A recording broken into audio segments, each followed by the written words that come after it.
we have one of the most extensive monitoring systems outside of London. This system has real-time stations which measure the nitrogen dioxide levels along with other pollutants in areas around the city. Being able to track our air pollution levels is one thing, but what else has been put in place to try and tackle this problem?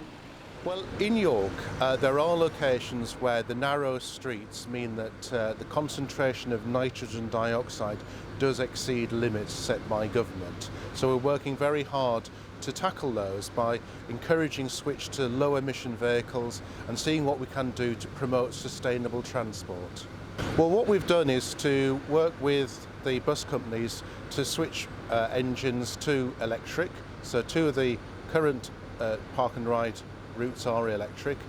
There will be double-decker buses that are electric, and we've switched some of the older tour buses to being electric from being quite old diesel, and as a cyclist cycling behind them I can sense that there's a need there to change. So it's encouraging our taxi fleet to become a hybrid so that there's more electric. 14% of the York taxi fleet is now either electric or hybrid.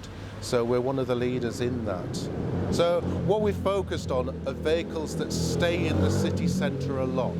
Occasional visitors we will get to, but the primary aim is that those vehicles that add the greatest amount of nitrogen dioxide, we've targeted them first. But what more could be done to make our air cleaner? What I'd like to see is a national scheme from government to encourage more companies to switch their vehicles to electric.